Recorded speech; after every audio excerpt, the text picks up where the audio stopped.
Hey everybody, this is Bob. How are you doing today? And welcome to a conversation with Eric Sizemore. Eric is Eric, why don't you tell us what you are exactly? Well, I'm a bunch of things, but primarily a librarian and comedy adjacent. Okay. I didn't even know that was such a thing. I suppose you could be adjacent to anything, right? So Yeah. in my case, I'm trailer park adjacent. No, I'm just joking. It just sounded funny. Well, that's cool. So, I guess those two things go together, right? So, librarian and comedian. So, are you a comedian librarian or a librarian comedian? I guess that would be the question. Yeah, that's an interesting question. I don't know. It's a little of both.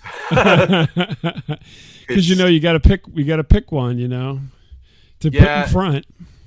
Yeah, it's an interesting. When I first started doing this, I thought, oh, I'll be the librarian comedian, and like in the library circles, I'd be the comedian librarian, and in the comedy circles, I'd be the librarian comedian. But over time, I kind of found out that, with any job, people talk about their professions, and there's three primary targets, for your jokes. It's either like the customers or your coworkers or management. Yeah. But in my case, as a librarian, I can't make fun of any of those people. I was going to say it becomes precarious at certain times, I would imagine. Yeah. You could talk in vagaries, I suppose, but not anything that's pointed. Yeah. So yeah. Oh, interesting. Well, that's interesting. Actually, you can just do a lot of Dewey Decimal humor. You'd think the Dewey Decimal System, right? Wasn't that called? Yeah, the Dewey system. Although I heard that there's some backlash on that system currently. So, it's hilarious. If you mention Dewey Decimal System among the academic librarians, they just go, "Dewey is racist." Yeah, Dewey's right. You're like, yeah, actually, yeah, he was. Yeah, misogynist, sexual harasser. Unfortunately, there was a lot of people in history, yeah, who are racists and bigots and all kinds of stuff. Weird. That it all happened. There's no denying. Mm-hmm. No denying. Yeah, that's a weird thing about today is we can't just complain about now. We have to complain about the past. So yeah, I guess we could complain about the past before, but maybe not in the same terms. You're applying the terms of today to the past, I guess is what I'm trying to say. Yeah. But anyway, let's get off of that topic. But do you like I get a lot of questions. People are like, "Oh, comedy, you can't say anything anymore," and I was like, comedy has always been topical and about what's happening right now. Mm-hmm. And when you go back and you listen to Lenny Bruce or something like that, it's not as funny because you're not in that time. You're not in right. That time. Yeah, everything's not evergreen, right? Yeah. But the other thing is like, comedians, we're all about words. It's like poetry. It's like lyrics. It has a certain formula to it, and you have to pick the right words. And it's like, no, it's not that, you can't say anything. You just have to pick the right words, which is the gig. Always has been. Well, there you go. So comedy is a profession of language. Yeah. And the vernacular changes all the time. The topics of interest change all the time. The moral boundaries change all the time. So it's right on the edge. It's always interesting. Yeah, I always love to do this bit on rotary telephones, but it just doesn't go over so well anymore. I'm stunned. I still make reference to $6 Million Man, and I don't know why the kids still know that. I have no idea. That'll be fun. Probably not.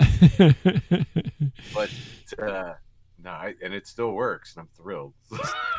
So, whenever you set out so obviously, if you say you call yourself a librarian, so this is a career choice, right? This isn't happenstance. You just didn't wake up one morning and answer the the ad in the paper said need somebody to stack books.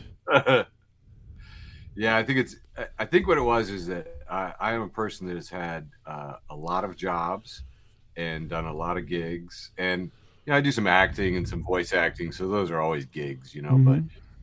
But I did a lot of stuff, and then I just happened to hear that the University of Illinois here in town is the #1 library school in the whole world, and it was just like library and information science. I was like, interesting. And then I thought about it, and I was like, oh, that's actually like studying everything, which is kind of what interests me. Well, there you go. Yeah, the U of I, and so I'm from the Midwest as well, and I'm actually originally from Decatur, Illinois, which isn't too far from where you're at. I've made plenty of jokes about Decatur. Yeah, exactly. Yeah. Why is it so windy in Champaign? Because Decatur sucks. But anyway, yeah. But so I'm in St. Louis right now. But anyway, I talk a lot about the Midwest and some of these things, and people don't, I think, realize University of Illinois in Champaign is #1 in a lot of areas over the course of time, not only in library science but in computer science, in all these. I mean, in having Native American, what do you want to call it? Native American. Mascots, yeah, and keeping them against the trend. But a lot of things have happened there. One of my favorites is that HAL 9000, fictionally was born in Champaign. In Urbana. And and the weird thing is we actually did have a company called HAL, I think it was HAL Computer Corporation. It was so funny. I used to do sales, and I walked in, and I was like, hey, I want somebody to tell me all about this place. Turns out they make the cop radios. Oh, okay. Yeah. I was like, oh, interesting. Well, whatever. He's involved in that. Officer, there's a speeder. The so have you always been from that Champaign-Urbana area? Yeah, I was born here. I almost ended up over by Danville in a very small town called Catlin, but then moved back to Champaign and spent a stint out in California, and that really will put the Midwest into perspective. You're like, hey, I'm going to drink some tap water. Check it out. I'm really enjoying this. Look at that sunset with just normal colors and not brown. Oh, yeah. So what were you doing out in California? I had an opportunity. I was like this close to enlisting in the Navy, and I got a call. I would have gotten bounced out so badly. It's just so you always think you're such an impressive person, and I was like, oh no, that would have been hell. That would not have worked out well. Anyway, but I got a call from some folks that were building their own home up in the San Bernardino National Forest, up a little village called Running Springs. And they were like, hey, you want to come out and help us while we're building this house? And I was like, yeah, I can join the Navy later. Oh, okay. Oh, so they saved you. This house raising saved you from joining the military. Yeah. Why? I mean, can I ask you why in your head you're like, Navy, this is for me? When I looked at the pay, I had just a little bit of community college, and it was enough to raise my E level. And so I would go in as like an E2 or E3 or something instead of an E1, and then it had the fastest advancement. You got pay that was better, and then we had the Montgomery Bill, which in the state of Illinois, if you went into the military, you got your college paid for. So, GI Bill stuff. Yeah, it was just. I didn't have anything better. Oh, I didn't okay. have a better idea. Well, I know people on both sides of it, and I always think, at least for me, the side of not going is always the better side for that. I'm not real up on people telling me what to do all the time. So, no, I have tons of comedian friends that are veterans, and they're always just like, Eric, you're always late, and if you'd been in the military, you'd be on time. And I was like, you're always anxious, and if you hadn't been in the military, you wouldn't have PTSD. So. Ouch. I'll take my tardiness over PTSD, thank you. Yeah, I'm like, we both got problems. Yeah. Oh my gosh. Interesting. I don't know if you've not. Have you noticed that in the comedy scene there are a lot of veterans? There's a lot of veterans. You know what? I hadn't even thought about it, to be honest with you. That's a good. I would think that would not be the case, just because a lot of people in the military don't seem very jovial. I mean, you can't even smile in any of your pictures. I mean, that's the first thing you notice. I think they just yell at you nonstop while you get your service picture taken, because there's nobody's ever smiling in a service picture. Interesting. Have you ever noticed that? You ever see people like their first in kind of service picture, and it's like they basically look like somebody's stuck them with a pin or something. Yeah, I'm like, you don't get a smile in the military.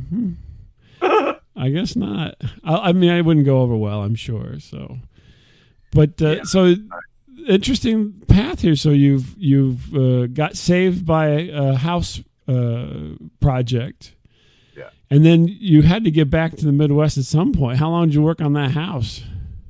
About 6 months. Got it. Got it just about. Geodesic dome home. And, great. You can see it from Route 330, and it's awesome because everybody that goes to Big Bear, I just like that geodesic dome home you see from the road. Yeah, I built that. They all know it. I love it. See all those triangles? I put some of those up there. Yeah, Buckminster Fuller, right? Buckminster Fuller, another Midwesterner, oddly enough. Yep. Bucky Fuller. Northern Illinois, actually. Yeah. He actually taught at Carbondale, where I went to school. Did he? Oh, that's right. There's a big geodesic dome on campus at At least it used to be. Maybe it's not there anymore, but it used to be. Yeah, Bucky Fuller. I love it. Yeah, it was a fantastic kind of kooky guy with all kinds of crazy ideas that, I got an autographed copy of Operation Manual for Spaceship Earth by Buckminster Fuller. Oh, wow. Somewhere in the collection. So not only do you catalog, but then you collect. Well, yeah, and there's a couple different flavors of librarians. It's interesting. There's librarians that have 1,000 books in their office, and there's librarians that have none. They can just because they're tired of it. They can just borrow anything they want anytime. So just like you borrowed that autographed copy. It's fantastic. It's on long-term lend to me. Yeah. That's interesting. So do you find, have you cross-referenced your comedy with your librarianness? Do you find that it helps you? I mean, obviously they're both language professions. That's interesting. Kinda, I guess. I mean, I definitely, I keep track of my sets and I track laugh per minute on every performance. Seriously? Wow. Oh yeah. I'm very, I got spreadsheets, and I love showing the noobs just to scare them. Basically, look at all the paperwork you could be doing.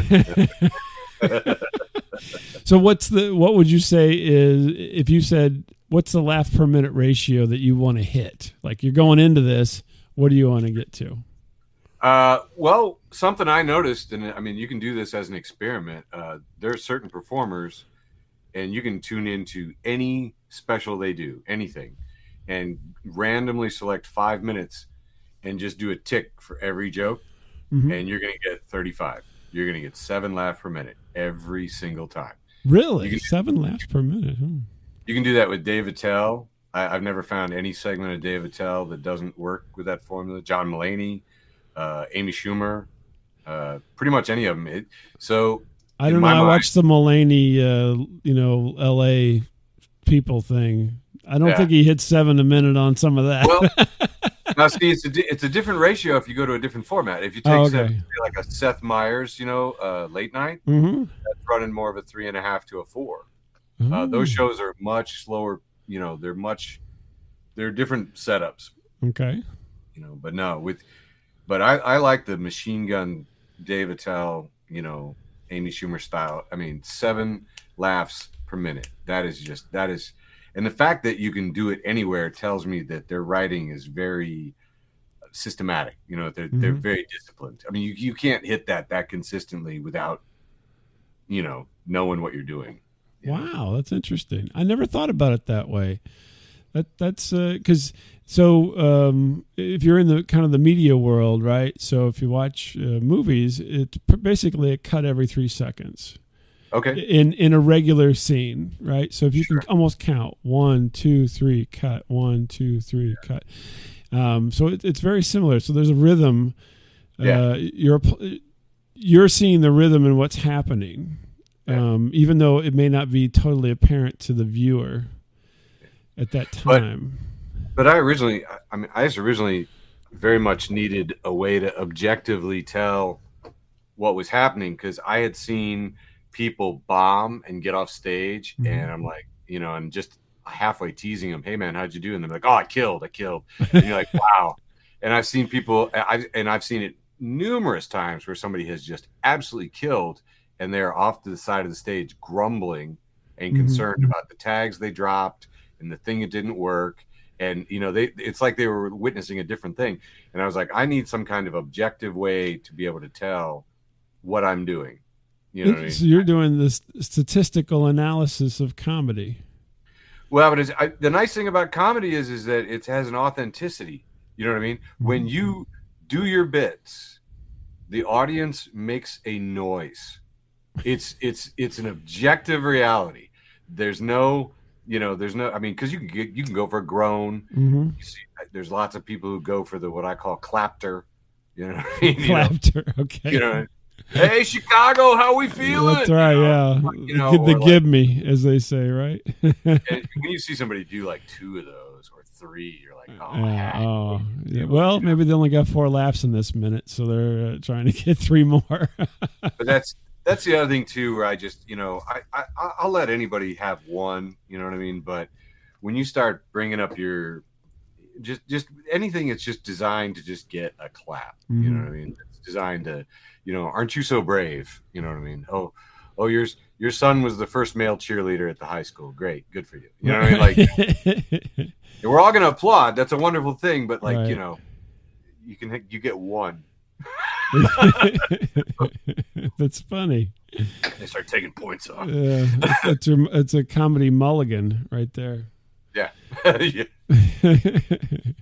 We're writing a book right here, Eric. This is all the statistical comedy. It's a good title for a book. We got all kinds of stuff going on. Well, I'll tell you the stats that I would really like to understand is I wish the bookers of the comedy world would get together and say things like, I've talked to a few of them. They're just like, oh, it's impossible to book in August. And I'm like, really? And like, apparently August is dead, Okay. Or why? There's certain months and certain times where they just know, oh, this weekend is always a wash and you're never going to get any shows. That kind of knowledge, I would love to see that, and I don't have that. Yeah. Interesting. So now you pretty much are local, right? So you're not traveling around too much, or you do travel around? Very little. I got friends in Chicago and I'll go up every once in a great while, but you really got to have it in because there's 100 mics up there, all with, 20 comedians in the audience and no civilians. Right. You got to have the inside. You got to have a bud who is going to be straight with you and tell you this is a show that actually has an audience. So, and I'm really talking mics. I don't know. Around here, East Central Illinois, we've got a couple vineyards that do shows outdoors sometimes in the summer. There's a lot of smaller venues, a lot of smaller towns that are starting to have events. Because, I don't know. I'm sure this is happening in St. Louis just like it's happening everywhere else, but venues are going away. Right. I don't know if bars and restaurants just can't make it anymore, if people aren't drinking as much out, if COVID just taught people how to drink at home. I don't know. I think COVID probably took a big chunk out of, the money away. And people just, and that and inflation. So between the two. I would love to read an academic paper, though, on, the number of users on Tinder and the number of people who go to the disco. Well, that may be, you may be onto something there. Maybe you need to come up with an app that is just a rapid fire comedy app. So, kind of a swipe right, kind of funny ha-ha thing, right? So be like a one-liner Tinder. And if you like it, you swipe right. And if you don't like it, you swipe left. You get somebody else telling you a joke. Boy, I could get stuck on something like that for a long time.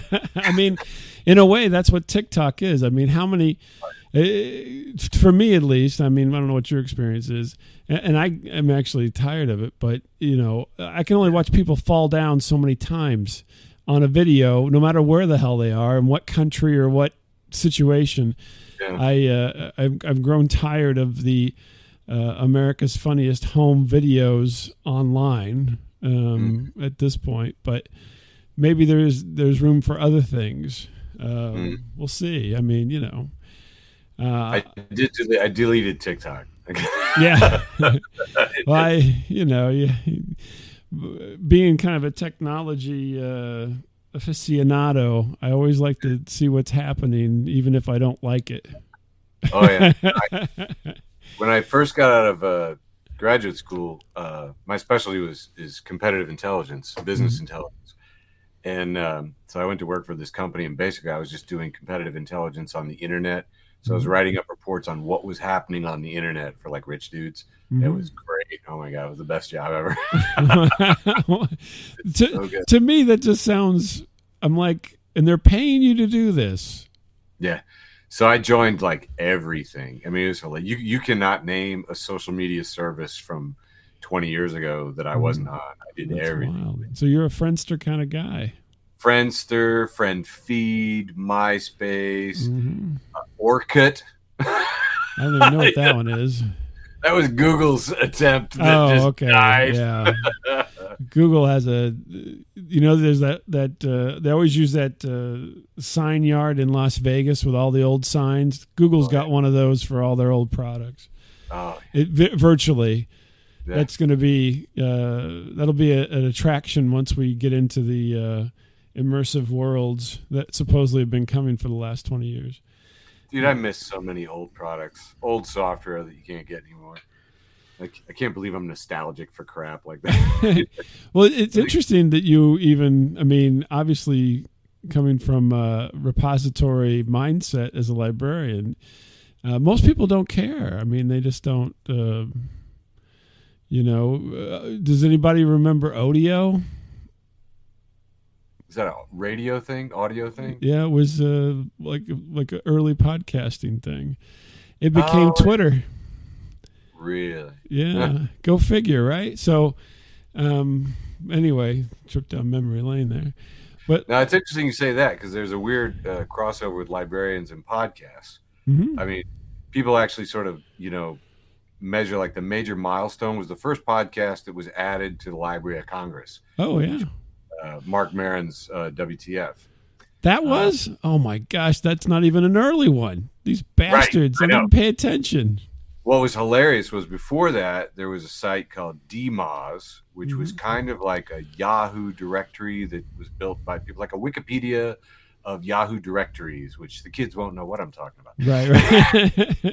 And they had mods for different, departments and specialties. And my buddy in library school set up the category for librarian podcasts. Oh, okay. And when he finally stopped, he had curated 1,000 librarian podcasts. Really? They just all talk about books? Well, see, library and information science encompasses everything. I can hear the pitch. This is the pitch right now. No, it's just Bob. You can't believe the library and information science encompasses a vast array of subject matters and ideas. Well, I mean, I'll tell you one thing. You've heard of SEO, search engine optimization. Well, that's library science. That's keywords for easier access and retrieval of information. Right. There you go. Kind of like this FB4TB. Yeah. You want to talk to us about that? I'd be happy to tell you about that. So I guess over the pandemic, might have been for my birthday. A friend of mine bought tickets to a Zoom comedy show. And I didn't know it at the time, but they've all become good friends of mine. It was Drew Harmon, who's up in Detroit now, and Liz Stone, who's in Las Vegas, and Ron V, who's also out in Las Vegas, but used to like book everything in the Bay Area, apparently. Because I never saw so many comedians show such deference to a person. It's like, hey. Yeah, Ron was amazing. Ron had been a writer for Joan Rivers, and I just speaking of, just an aside on Joan Rivers, I just read she has one of the best cataloged joke banks of anyone, apparently.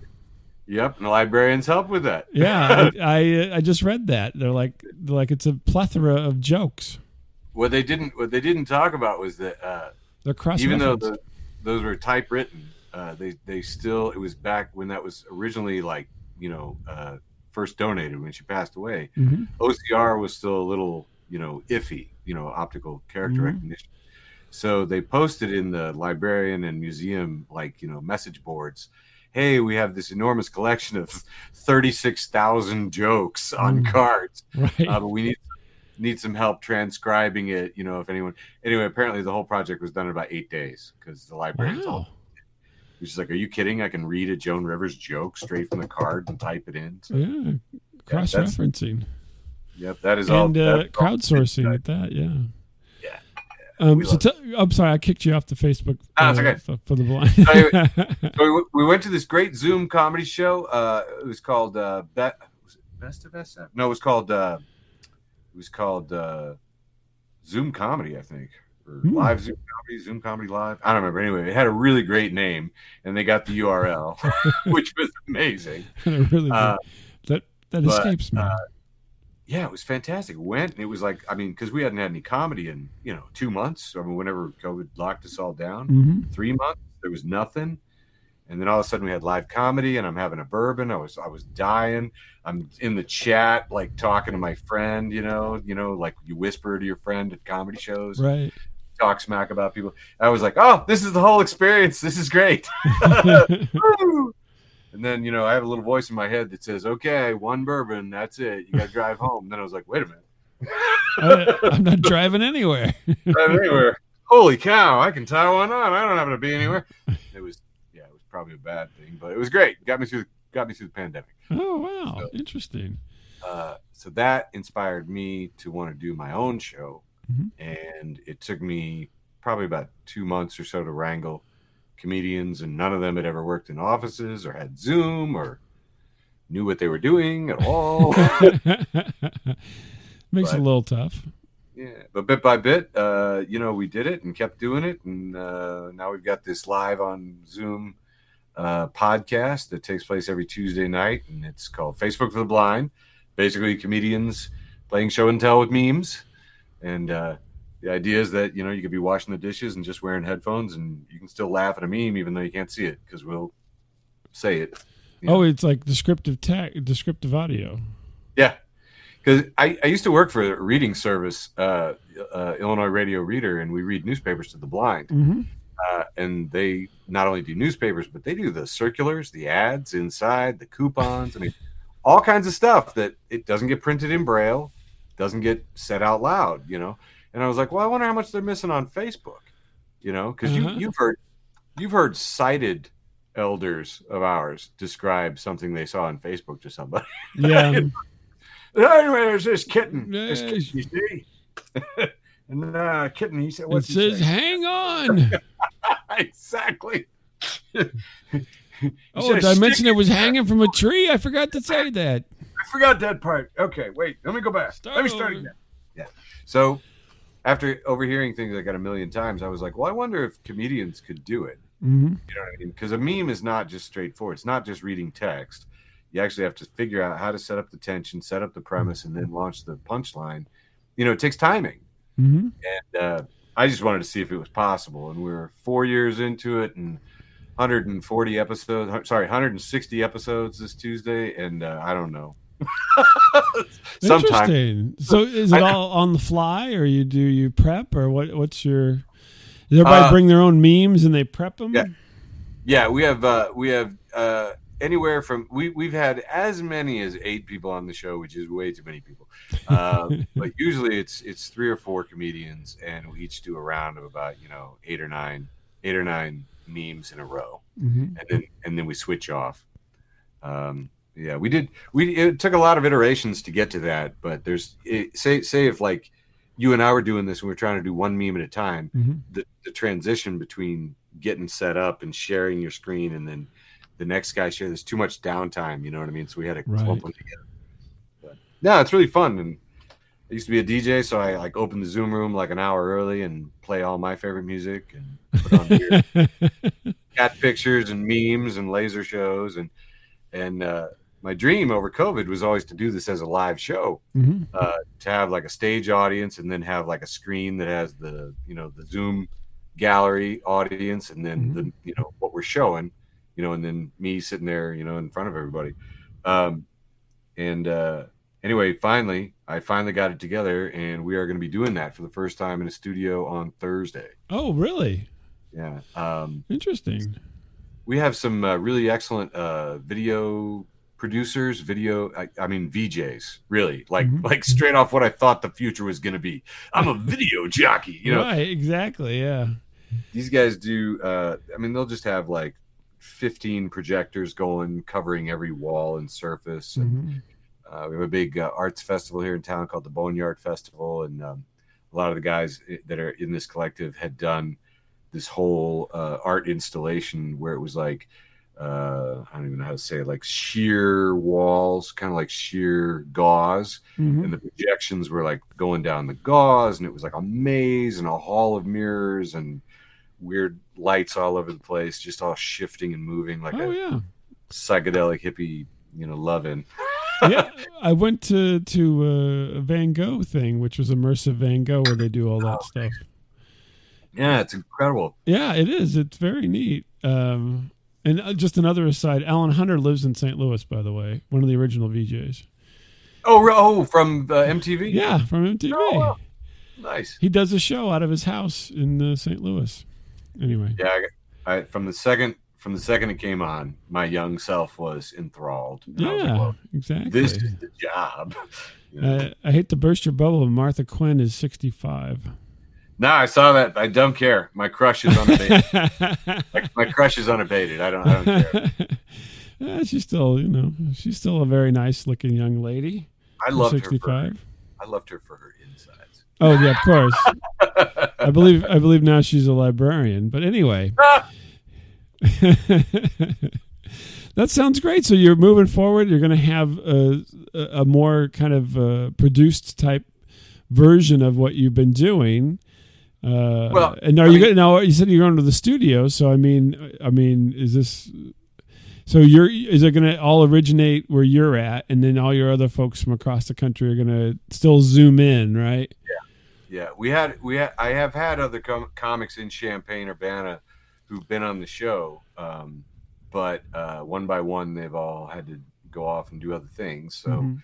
Yeah, I'll be the only one representing from here, but I'll have a live audience, and we'll have a Zoom audience, and we'll have a Twitch audience. So, and hopefully all the audiences will be able to see each other and wave at each other and give each other the finger like that portal in Ireland and New York. Yeah, are they going to moon each other? Is this going to be a big moon fest here? Whatever gets the Twitch, whatever gets the audience. If it moves the merch, Bob, what do I care? That's terrible. That's a horrible thing to say. You're supposed to be in it for the art. Come on, Eric.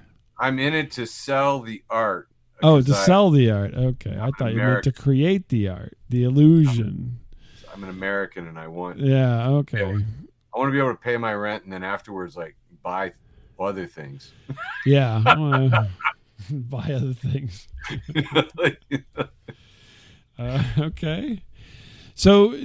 I guess that you just ushered me into another question. So, is it paying the rent? No. Okay. No. But you're having fun, right? So this is something that you want to do. You're not now been forced into it in some kind of a strange. No, and I'll tell you the best lesson that I learned out of this, and this is what I'd love to share with anybody who happens to listen to this, is I'm practicing with comedians. and you work with comedians and you work with technology. Mm-hmm. Those two things don't mix together well. That's not an instant. That's not peanut butter and chocolate. This is, these are two things that were not probably meant to go together. You don't think so? Interesting. No, because, no. Anyway, the people that were the best at finding great memes that shared online were not good at Zoom. Or, if they were good at Zoom, they did not find good memes. Or if they found memes, they couldn't figure out how to share them. You know what I mean? So it was a whole lot of, hang on, wait a second, hang on, and it's all timing. It killed it. We had tons of dead air. It was ridiculous. So we just kept doing rehearsals. I kept getting everybody together because I was just waiting till we could get to, can we actually do a half hour? I was just shooting for a half hour content that flowed smoothly, and the guys were like, when are we going live? When are we going live? When are we going live? And I have to do all that stuff. They just show up with 10 memes in their phone that maybe they prepared. Maybe. Maybe. Maybe it's just, let me see what I did today. You know what I mean? Who knows? So my man, Michael Abune, who's my co-host on the show and has always been alongside. I mean, he and I have probably done equal numbers of episodes. I think out of 160, we've each done like 159. Okay. So, but he has a mohawk and is a punk rocker. Okay. I was gonna say he's got a mohawk and he manages a bank. Oh, interesting. He has a surprising story, but at the time, his identification there is punk rock, and I was like, guy, we need to practice it more. It doesn't look produced enough. It's not professional enough. I don't want to go live with garbage. You know what I mean? It's gonna be embarrassing. I want to do it right. And he goes, man, I'm punk rock. Kick it out the door. Right. And like, bro, something broke. It was like a weight fell off my shoulders, and I realized that, yeah, what the hell do I care? I mean, I've seen punk rockers do shows. They can't play guitar. Right, yeah, exactly. They're singing a song. They can't sing. They have a crap attitude. Microphone. Yeah. But they're going to do it. They're going to do it. And they're going to do the show, and they're going to get it out there. Anyway, it was the most amazing thing. And this is my advice for the world is I just kept doing it, and it's garbage. You know what I mean? And I don't care what it is, but when we're done before the next show, I would kick out the fully produced podcast, in whatever state it was in, and just get it out the door and start on another one. And every week try to get a little better, but not getting hung up in all the flubs and problems and everything else. It is what it is. And, we're punk rock, get it out the door. And I wish to God I had picked something like that as a hobby a long time ago. I think everybody should do something that doesn't matter, that you don't care, and you do it and kick it out the door. I mean, how many people, they don't paint because they can't paint good, right? Or they don't sing because they don't sing good, or they didn't stop dance. Jackson Pollock. Yeah, and it's like, I don't know. I can tell you the first ones were probably not good. Yeah, I'm certain they were not good. But that's what you got to do. You just have to keep try. And, I think everybody gets hung up on, unfortunately, and you already mentioned this, but everybody gets hung up on the statistics of things. And it doesn't matter if there's any statistics as long as you're having fun doing it. That's the statistic that counts, is the fun factor, more so than anything else. Over COVID, man. I mean, the thing is that I don't really go out much. The only thing I go out for is comedy. Mm-hmm. So the only people I see are other comedians and, comedy fans. And then when COVID hit and everything shut down, I lost everything. I lost all my entertainment, all my social life, and all my friends kind of in the same, fell through. And then I'm trying to round people up for a Zoom party. I couldn't even get them together for like a dinner party. Do you know what I mean? Like in real life, Right. But interesting. It was kind of interesting. It was kind of interesting though, because you do comedy, you invite people out, you invite people to shows, and you hear every excuse in the book. Mm-hmm. And doing Zoom comedy, I'm telling comedians, show up with memes. Those things that you have on your phone right now anyway, on that device that you're using, that's in your hand. Just press a button on that and join me. And people couldn't manage to do that. And I was like, oh, well, okay. So people say a whole bunch of things, but oh my goodness. But I mean, it's like, people say, "Oh, I'll try to make it," and I just smile and nod. But I'm like, "No, you won't." I can tell by the tone of your voice, this is not going to happen. It's just a numbers game. You tell 400 people about a show, and you'll get two people. Yeah. So, well, you feel fortunate for those two people. I'm very grateful for those two. I shake hands with them. I hug them. I learn their names. I ask about their mom. Oh my goodness! Well, you've already thrown me out the door. I'm never going to show up asking about my mother. No. So, what's next for air? I mean, you just told us what's next, literally Thursday. But I mean, what's next as you look down the road? I mean, my gosh, you have counted like maybe 7 different jobs. How long have you been the librarian? Is that your longest employment situation? Boy, that's a good question. I was a DJ for 17 years, so. Oh, that's a long time. I've been a librarian for. Were you DJ in Champaign? Yeah. Yep. What station? 105.9 WGKC, Champaign-Urbana's classic rock. Oh, wow. Coming back with Jethro Tull. Cool. It was alternative rock for the first few years, and it was perfect. It was the early 90s. It was all the best alternative rock and grunge there was, and I was so thrilled to be getting paid to play it. It was like 6 a.m. and I'm like dancing in the booth to 311 at full blast. I'm like, this is awesome. Wow. That's cool. And so you decided, though, at some point you said, I'm not going to do this anymore. Or did the station just fold out from under you and change formats or something? Yeah. We all got fired one day. Well, that's radio. Yeah, I know. It was the funniest thing. People were like, "You've been in radio for 17 years?" And I go, "Yeah, I've worked at 4 companies in the same building." Yeah, they all just get bought out, and exactly. And it was like, and they were like, "Oh, what happened in the end?" I go, "I don't know. I think management found out I worked there. I don't." Like 17 years, we're gonna owe him something. Get rid of him before 20. No, it was nuts. Literally, the new owner came in and, as I understood it, grabbed the payroll sheet. And took a red marker and just drew the line between full-time and part-time, and everybody part-time was fired, including all the commission salespeople. And I was like, okay, so this guy doesn't have any idea how to do anything. Like, you know what a commission salesperson is, right? Somebody that works for free unless they sell something. Unless they make you money. Right. I was like, okay. They may not do it. You may work all week and not make anything. It's like the best employee you could have. It's absolutely stunning to me that, like, and I've seen it happen time and time again. You know, it's always like, oh, these guys with the MBAs, they're geniuses. And I'm like, no, not really. They're like, they can tell on a spreadsheet this number's bigger than that number, and they're like, we should draw a line here. That's about it. That's interesting. Not a lot of. I don't see a lot of innovation. I don't really. I see the same thing over and over again. So that's when you made the transition to librarian. So you went to library school after the radio thing? I was doing them both at the same time. Oh, okay. Actually. Gotcha. You'd already decided I need to do something different. Yeah. Well, there was no money in radio when I started, and it seemed to be getting worse. So. Yeah.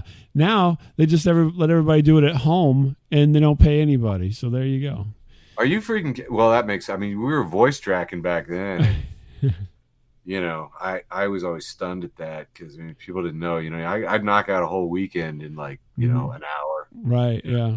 And that was, and here is, on to the next thing. Yeah, script it all out, right, and then pop it into the Playmaster 5000. Not to say that that's easy though. No, but you know. I mean, my God, more times than not, a sales rep coming in and telling me, you got to do this spot. And he's got a cocktail napkin with scribbles on it. I'm like, you want me to spin this into gold? What am I getting paid for this? Part of your job. Just do it. I'm like, part of your job. You want to be commission sales? Anyway. Yeah. That's funny. So what would you say your favorite job has been so far? And you can even include ones you don't get paid for. So go God. The width and breadth of everything. Well, I mean, the one that I always go to in the interviews is I was like, man, I was a waiter in an Italian restaurant, and we got all the garlic bread we could eat. And let me tell you what, brother, I really like garlic bread. That was really good. That's the best job. Free bread. Well, it's pretty, I mean, nice. Surrounded by good food all the time. That was fantastic. Wow. Was that younger days or? Oh yeah. Can you name the restaurant, or you don't want to name it? Oh, it doesn't exist anymore. So yeah, Dom's Italian Patio. But okay. I was a waiter in a bunch of places. I waited at a lot of tables. Like I said, I've had a lot of gigs. So I mean, people always think it's a lot, but I mean, I started when I was like a kid, right? And would do 3 and 4 jobs at a time. So I mowed lawns, I babysat, I cleaned houses, I whatever. You didn't detassel corn, did you? I did detassel corn, walked beans, de-geeked corn. Oh my God, that's a horrendous job. Worked in factories. Did construction work for a while. Oh my gosh!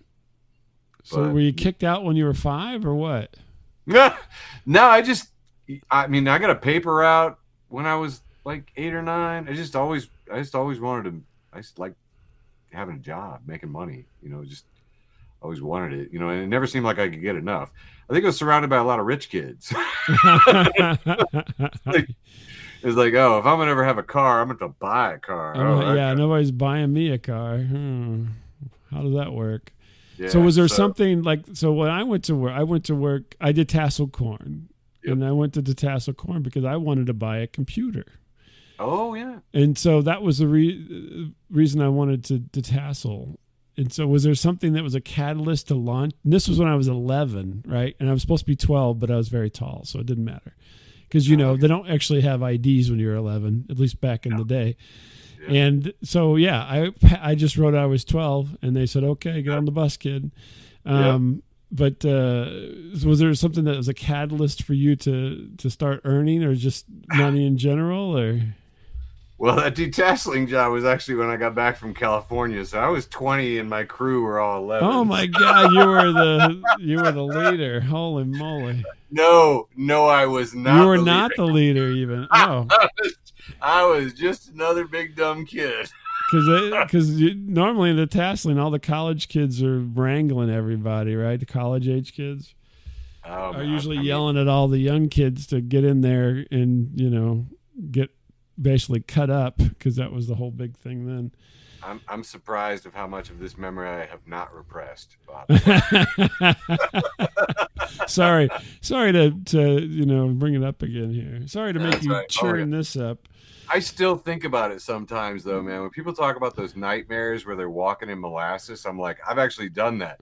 20 pounds of mud on each foot. Yeah. Just, oh gosh. That's a purely Midwestern area, the tasseling corn, which is just a horrible job.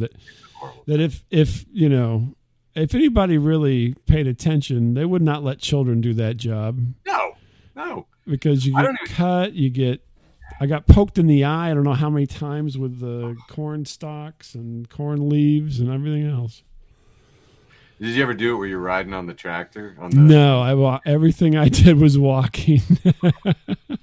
We did them both, and man, that was like, at the end of the day, after you've ridden on the front of a tractor and you're just looking at infinite rows of corn, you're just grabbing them off both sides as fast as you can. It's just insanity. When I got done at the end of that day and I closed my eyes, that was all I could see. I could just see infinite corn. And I remember like laying on a couch with my eyes closed and going, I cannot have work intruding into my eyeballs after work. Yeah, it's a terrible way to make a few bucks. And it paid insanely well. I took it for about 2 weeks, quit, got a check, and I was happy to get the check. And then like a week later, I got an equal check. I thought I'd been fully paid, and I'd only been half paid, and I was happy with it. Yeah. And I was like, I'm so glad I didn't know how much money I was making, or I might have stuck around. I would have tortured myself a little longer. Now, then I got out of that, and I was a tree climber. I saw a job for a tree climber, and What? I was like, I love climbing trees. What are you doing climbing trees? What do you have to do when you get up to climb them? Once you get up the tree, okay, and you're hanging on with 2 feet, like on a limb, then with your free hands, you start the chainsaw. Oh, you're trimming trees. Oh God, bro, that is like, oh my God, that was another like real eye opener to like how much is working worth? Right? Yeah, I could just chop my leg off and I'd still be up this tree for at least a few seconds.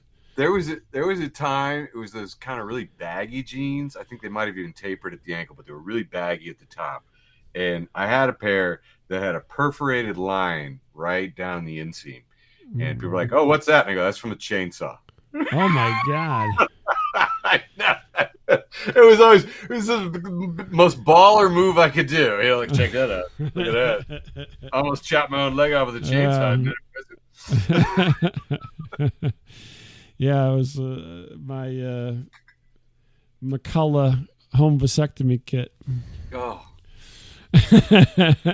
Yeah, but that was like, it was kind of it was a fun job. It was an interesting job, but at the same time, it was like scary, and the owner was crazy, and it's after a while, and then he didn't pay me.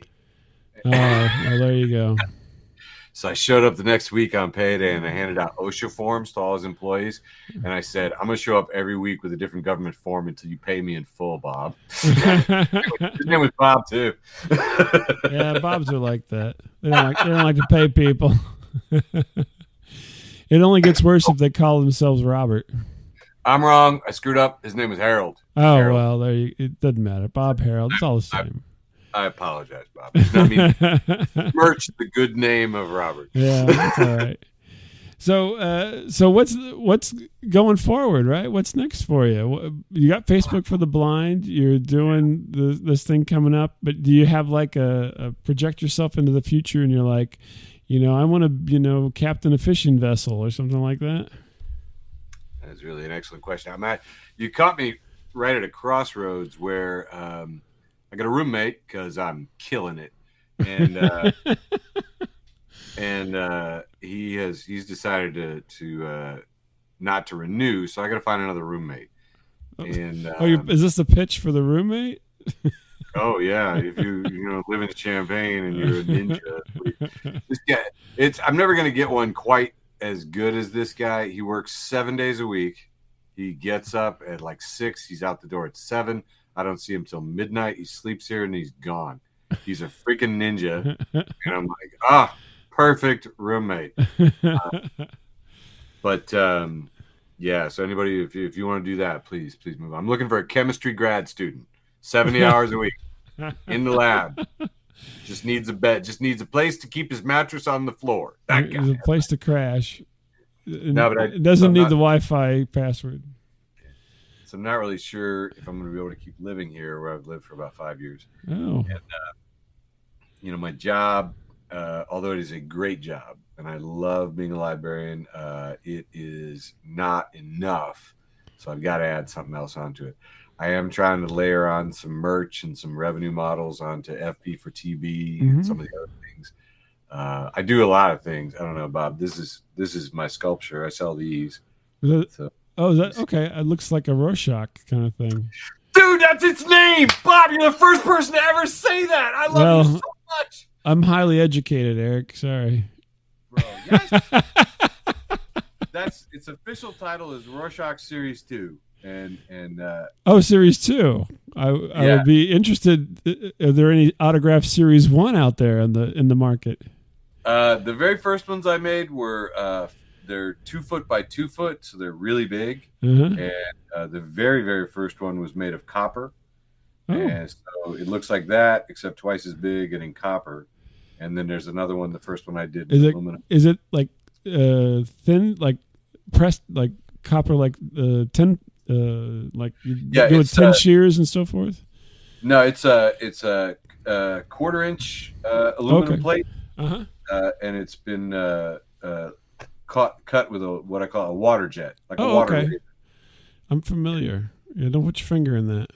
And then, yeah, dude, every time I ever get them, I get them back from the machine shop. They're covered in blood every time I've ever run them, and I have bled on several of them myself too. And I'm like, it's so fun to do artwork that is inherently dangerous. Those water jets are bastards. They don't have any give.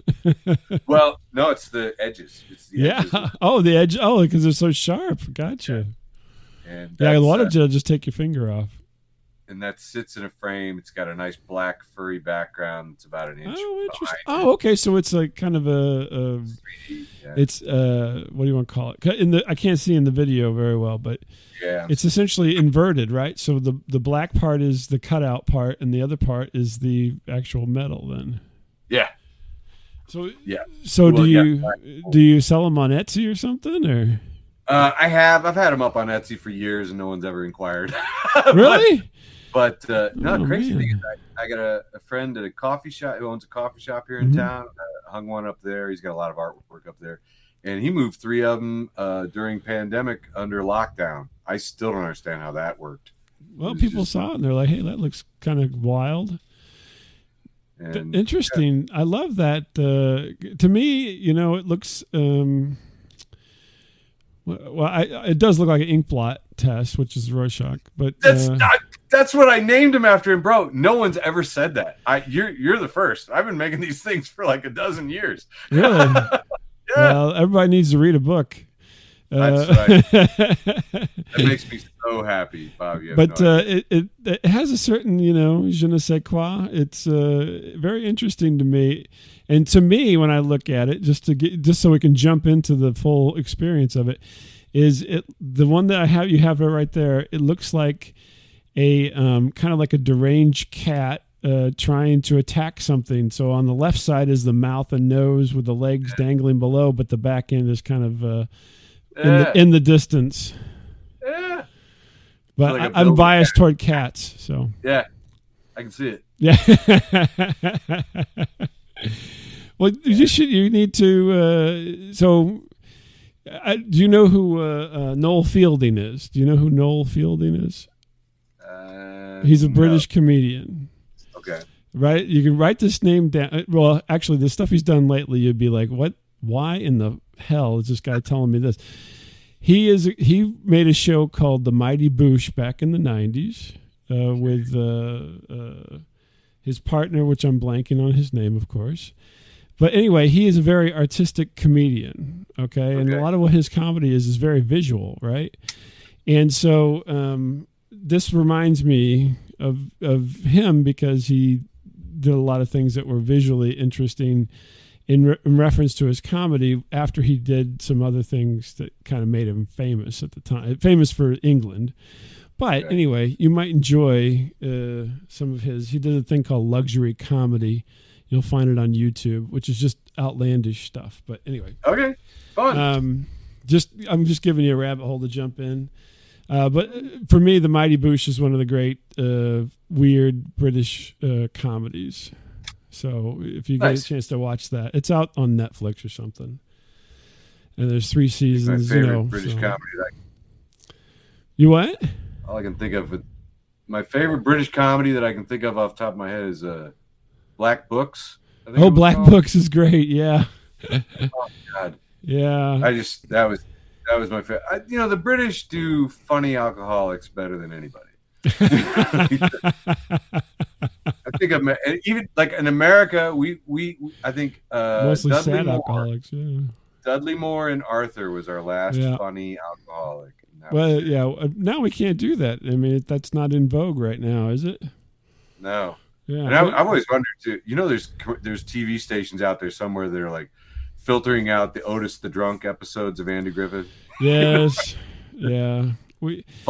Foster Brooks will never run on television ever. Right, yeah. Poor Foster won't be on any of the Dean Martin roasts or anything anymore. Now they do. Now it's just, I loved the Dean Martin roast reruns and stuff as a child, and there weren't. I mean, I like the roast now. Don't get me wrong, as an adult, but it's really it's totally different. You say roast, it's a totally different, kind of aesthetic and everything than it used to be when, kind of the Rat Packers were involved in it.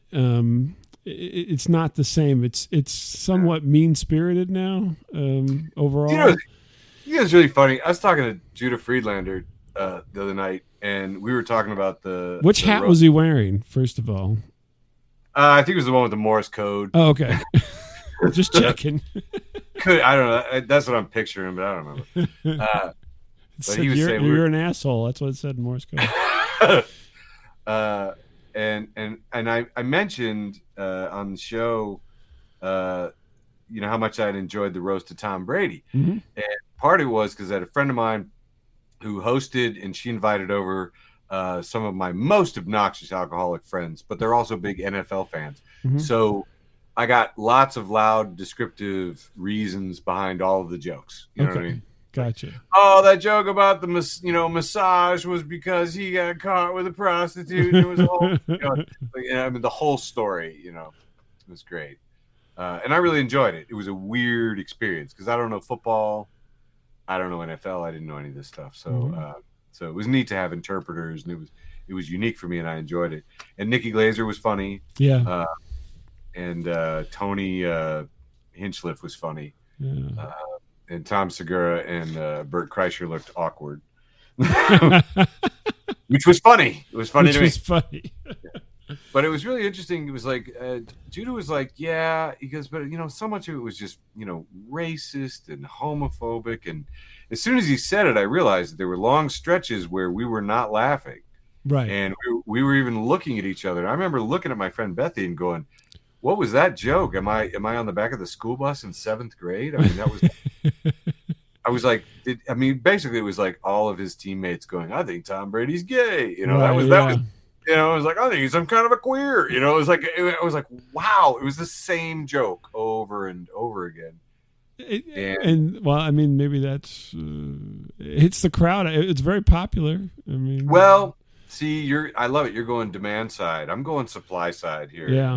In this analysis, because Judah pointed out, he goes, well, here's one of the issues is you've got all these millionaire, football players and owners reading jokes that they paid comedians to write, and they're reading them off a teleprompter. And he goes, at that point, what's a comedian? And I realized he's saying you're debasing the currency of comedy, right? With that, you know what I mean? And it was mean-spirited, and it was really decades out of date, out of touch, homophobic, and humor, and misogyny, and all the stuff that we just don't do anymore, and that you're just right. like, and then Judah was just like, yeah, well, it's fine if you enjoy it, but I just don't like the vibe. And the thing is, fucker, the next day when I was thinking back at it, I didn't enjoy it anymore. Damn it. I haven't had a chance to tell him either. Judah, thanks for ruining roast for me. Yeah, there you go. Hey, no kidding. So, have you got some upcoming gigs you want to say anything about? At this point, I got to be honest with you. We went through tech rehearsal the other night to get this show up and streaming for Tuesday, and it took like 6 hours, and we did not get it done. We managed to get the video projections on the walls correctly, and the lighting, and some of the mics, and it was just, there's all this streaming technology and network stuff, and no, I got to be honest, I cannot see any further than the end of the show on Tuesday when I will collapse into a couch. Yeah, now you're going to have little blinking router lights or something in your eyes instead of cornfield tassels. That'll be your new nightmare. It is interesting. It's interesting. There are lots of lights shining on me because I told you there's like 11 different video projectors all over the place. These like short throw video projectors, and then he's also got LED lighting to light the stage area. And he goes, "Is that too bright?" I looked out and I was like, this isn't even the worst that I've been through. Those ones where you're in a very small place and you've got 8 lights on you and you can't see anything. You're going from side to side to stop squinting. Just wear your transition your transition lenses are transitioned on your glasses there. Yeah. Interesting. I hate that when you can't see anybody at all. You know what I mean? Yeah. Because you got to you want to interact, and you can hear it necessarily, but it's nice to see it, because sometimes people don't make a noise and you can see their reaction. Yep. And or I don't know, if you've ever had an encounter where people are laughing so hard they're not laughing anymore. Oh, so then they're just wiggling. Yeah. And you've kind of you surpass the audible laughing stage into the kind of just uncontrollable wiggling. It's almost like they're going into hypothermia. That is awesome you said that, because I finally have a friend that actually has a decent iPhone who goes to enough comedy that I can say, would you mind shooting this performance so I can see it, because normally I just do audio on my phone, but that's it only captures the laughter that you can hear on stage, because that's where my phone is. And it's been an added dimension now that I've got a video from further back. I can see people in the audience physically reacting that I can't hear. And I'm like, oh, okay, that worked. Okay, that did work. Because I can't tell. Yeah, exactly. I forgot to ask you, what was the count on the Tom Brady roast? It wasn't 7 a minute. I did not. I literally meant to go back and do Nikki Glazer and do Tony Hinchcliffe, because Tony Hinchcliffe was a machine gun. It was so many punchlines.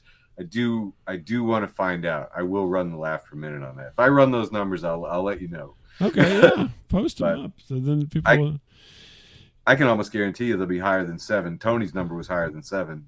And it was like, it was bordering on being that was really a performance. That was really something to witness. It was great to see it live. Cool. Well, Eric, I think we're towards the end here. Anything else you want to mention, or you want to sell some more Rorschach 2.0s, or you should do a shopping channel, this one. What do you think this is? Please type in the chat. What do you think this is? You're right. And you know what? That gets you a $5 discount. I'd love that. No, please just go to FB for TB. Please, like and subscribe on YouTube and Spotify and all that. I mean, even if you never listen to it, honestly, those numbers really they mean a lot. They help out. Just click the button. Don't worry about it. Just click the button. And then when you see our merch, send me all your money. There you go. No, FB for TB, Facebook for the blind. Also, another handy mnemonic that a friend of mine taught me for FB for TB is fuck boys for tuberculosis. So holy moly! Whatever sticks in your mind's craw, please Google it and find us. It sounds like a third world kind of thing there when you say it that way. No, but honestly, the show is great, and the more people in Zoom, the merrier. It is the most fun that I'm having for free. There you go. You heard it here first, folks. Thanks, everybody, and thank you, Eric, for taking the time, and we'll see you all next time.